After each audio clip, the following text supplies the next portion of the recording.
Hello and welcome to an overview talk on the LibreSoc SVB64 Cray-style vector processing extensions to OpenPower. A little bit about OpenPower today. It's an open ISA. The end user license agreement for the version 3.0b instruction set was announced on August 2019. Its compliancy subsets subdivide down into mandatory and optional features. Compliance gives you a royalty-free grant to IBM's patent pool, which is crucially important. Now, the one thing that with the compliancy set and also the permission in the end user license agreement is that custom extensions are permitted. You have to look at version 3.0c for details on where you can put those extensions. But it recommends that for common usage in extensions be submitted as RFCs to the OpenPower ISA working group. So if it's a private extension, there's a sandbox area. But if you're developing something that's I don't know, bit manipulation or things like that, then it's recommended that you submit them to the OpenPower Foundation. So on that basis, we have our team has the freedom and are encouraged to create Cray-style vectorization extensions. Now, it's important to note, VSX will not be part of that. VSX is fixed with SIMD. There is no predication built into it like there is on AVX 512 or in ARM's SVE2. And consequently, if you have a look at the SIGARCH article, SIMD considered harmful, that applies unfortunately to VSX in spades. For a bit more detail on that, I've spent some time over the past week updating the Wikipedia vector processor page, and you can see the examples there. Why did we pick OpenPower in the first place? It's a good ecosystem is essential if you want to do a good instruction set. You need a Linux kernel, you need compilers, operating systems, and you need reference implementations to look at. The foundation and members have been extremely supportive. Also, we need to be able to submit instruction sets, augmentations, extensions for proper peer review. And it turns out that the IBM specifically transferred the OpenPower instruction sets to the OpenPower Foundation, now part of the Linux Foundation, on the condition that that modifications to the instruction set will be permitted and properly reviewed, even if you are not a member of the OpenPower Foundation. And for us, being funded under the NLNet's Privacy and Enhanced Trust program, full transparency was absolutely essential for us, and also for the business case of being entirely transparent. So you don't have to sign NDAs, you don't have to sign any commercial confidentiality clauses. You don't get access to the OpenPower Foundation unless you do, but you can still submit instruction set modifications without being a member of the OpenPower Foundation, and that's critically important. OpenPower has been established for decades. The foundation is excellent. Micro as a reference. We've been using Micro as a reference platform for our thing. I mean, it's absolutely fantastic. And everybody that we've spoken to has been approachable and friendly. It's been absolutely great. Now, not pulling any punches here. The independent research on and public commentary on RISC-V shows that there are severe limitations of RISC-V for use in supercomputing. The Alibaba group had to add some custom extensions to get to increase the performance. They also had to make some quite extensive modifications to the GCC compiler. Hopefully those will be upstreamed, but even without those modifications or augmentations to the compiler, the actual instruction set of RISC-V remains severely limited. The first thing is that there's no load store with update. That means that if you do a loop which has a structure, you have to repeat the effective address calculation multiple times, and once you've done it, you have to then do the add again at the end. So if you have even a basic structure with sort of floating point multiply and add, you can save one instruction in a very critical inner loop, which could be as high as something like 12 or 15% of that inner loop by instruction count, saved just by having a load store update. That instruction load store and update has been part of OpenPower since day one, by contrast. There is no load store shift with shift immediate as there is in ARM and x86, and this is also costly because you have to have an extra shift instruction on the before doing the actual load store to calculate the effective address. OpenPower can hardly save that by having this again the similar thing, but again OpenPower interestingly also doesn't have shift immediate. It's the #2 or #4 after the register in the ARM assembler. Crucially, there's no condition codes or carry present, but these are present in OpenPower. This is really big. When you come to do arbitrary precision mathematics, which is very common in supercomputing and also in cryptography for big integer maths, not having a carry in and carry out that can be done in parallel computation is really costly. You need like 3 or 4 additional instructions in your critical inner loop to work out whether there was a carry and then do an it's messy and costly. Also, the instruction set itself is the RISC-V instruction set is greatly oversimplified. This is fantastic for embedded scenarios, but for supercomputing, it's very costly. It's a very costly mistake. There is, as you can see in the independent research on people such as Adrian B on Y Combinator, the link on the top of this slide. There's an assumption that by the RISC-V founders that macro-op fusion and compression will reduce the program size and thus compensate for an oversimplified instruction set.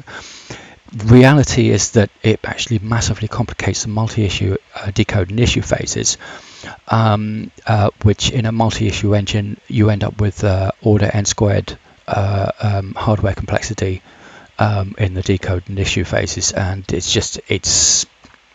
it's costly. So the summary here is that RISC-V is absolutely great for embedded scenarios, be it you can get away with in some FPGA implementations the RV32i is a mere 1,000 LUT4s in an FPGA, which is incredible. It's just not up to the job for supercomputing, whereas OpenPower was already designed as a supercomputing instruction set. So what are we doing with SVP64? It stands for Simple V Prefixing 64. So we are using the same V3.0C 64-bit prefix. We're just embedding a different context in it. You can see the specification is there at https libresoft.org/openpower/svp64. It's very similar to Intel 86's rep instruction, which is please repeat the following instruction n times. But in our case, SOTO voice, but add some extra stuff in the process. We use also add the Cray-style setvl instruction, which is present in the Cray1, the NEC SX Aurora, and RISC-V RVV. Unlike the rep instruction from x86, we have additional vector context.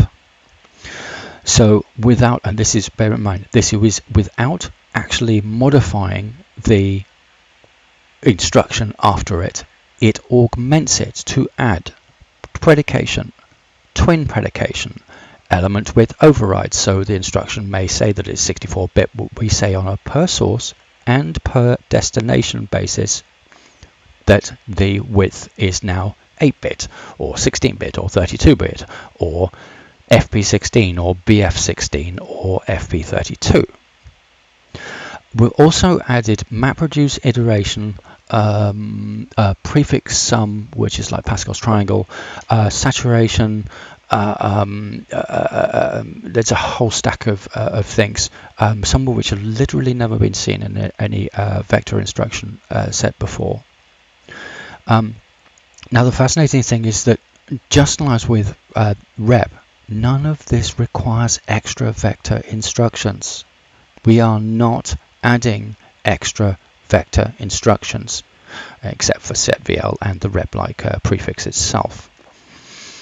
Now, what this interestingly this means is that the principle of the SIMD considered harmful article was that you end up with a multiplication of the number of SIMD instructions over time. But interestingly, that same principle applies equally to RISC-V vectors itself, where the RV64GC base is around 80 instructions, but RISC-V vectors add over 190 instructions on top of that. It's more than doubling the number of RISC-V instructions. SVP64 adds 2. 1. setvl, 2. the rep-like prefix. That's it. And consequently, that has a huge impact on the simplicity. It greatly simplifies the decode phase. Massively complicates the stage in between the issue and decoder, but that's another story. So here's a basic summary of Simple V. This is your rep feature. Okay, but it has some particular things thing. So from the rep context itself comes this the indication of whether the destination is vectorized, source 1 is vectorized or scalar, and source 2 is vectorized or scalar. And consequently, what that does is it takes your base scalar instruction and gives you 8 additional or 7 additional combinations. So we've expanded the number of instructions of all instructions in the scalar open power instruction set by a factor of 8 by adding this context. Now, not mentioned here, I'll go into this and then I'll come back to this thing because I'm mentioning it now.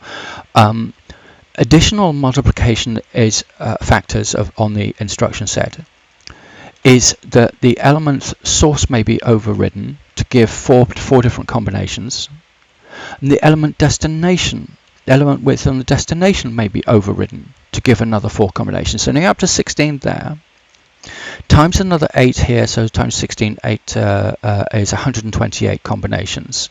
This is your base instruction. Every single instruction in open power scalar instruction set is multiplied by 128. Different instructions without actually adding any other instructions. It's kind of paradoxical, isn't it? Then there are modes as well. So overall, there's additional modes, that were mentioned earlier, such as predication, twin predication, saturation, etc. We end up multiplying the 250 or so open power instructions by a whopping 1,000. That's almost 250,000 to 500,000 instructions. There is no instruction set in the world with that many combinations and options. So anyway, here's where you can do the predication. Now we use an integer register here in this example, but we can also use condition registers. Condition register fields if you're familiar with open power. This allows you to skip the things. But again, the selection of which predicate to use is not in the open power scalar instruction. It's in yeah, where is it? Where did it go? Go on, find the slide. There it is. It's in. Sorry, it's in the rep prefix. It's in the context of the prefix. Sorry about that. Similarly, when you override with the element width, it's a bit more complex. Now, here's one important thing: is that an out-of-order engine may choose to push all of the adds inside this rep-like loop. May choose to push them into the instruction queue, and here is where you get the advantages that come with vector instruction sets. Is that the issue and decode sits idle whilst the execution engine is extraordinarily busy. Saves power. Additional features that we have in here is fail on first, which is also known as speculative loads and stores. The Power9 VSX has a massive 240 hand-coded instructions for string copy, whereas for both RISC-V RVV, because of speculative load fail on first load, it's only 22. That's extraordinary, and it's vectorized. We have the concept called twin predication. Now, this is a back-to-back compress and expand, but the twin predication applies to all instructions, not just to load and stores. It can apply to all instructions. We also have map reduce and iteration, just like in the Cray1 and the NEC SX Aurora, but we're also adding prefix sum as an option, which is basically that you can apply, if you apply add of the numbers 1, 2, 3, 4 if you apply prefix sum to the numbers 1, 2, 3, 4, you end up with Pascal's triangle 1, 3, 6, 10. We're making that generic and adding that as well. There's also this feature of which we call remap. And basically, it's a 2D or 3D remap of the sequential ordering of the this loop here. So imagine that here can go through an algorithm so that this number here is remapped, and that number here, this is the registered source and destination register numbers, are remapped so that you can basically perform in place variable length matrix multiply. Do you realize how important that is? If you look at OpenPower VSX with the MMA assist, and you look up the paper which explains how to do a 3x4 or 4x3 matrix, they have to do a massive rolling repeat, using up huge amounts of the register file. Whereas remap, it's in place. It's just automatic. So our ultimate goal here is to cut down on instruction cache usage, reduce the program size, and cut down on power. If you'd like to see the specifications, they're https://libresoft.org/openpower/sv. Now, please bear in mind that every single one of the features in there that we're developing needs to go through the Open Power Foundation ISO working group for approval. Everything that I'm talking about here for SB364 is in draft form only. How can you help? Well, we need help. This is really big. It's a massive project. There are plenty of opportunities for research for people doing PhDs and MSCs. It's a lot more supercomputer centric. So you can start here, https://libresoft.org. There's our mailing lists, list.libresoft.org. We're on OFTC. How come I left that in? We're on OFTC LibreSoc now. It's a Libre project. It's not an open one. It's a Libre project, which has specific requirements. So everything is audited and recorded and is available on Libre licensed resources. Can you actually get paid, including your university if you are doing research? Yes, you can. We are NLNet funded with 400,000 euros worth of grants. So please do see the FAQ on that, https://leadresult.org/NLNet/FAQ. We're also for anybody contributing significantly, we're doing profit sharing in any commercial ventures. So the summary here is OpenPower is already a supercomputer instruction set.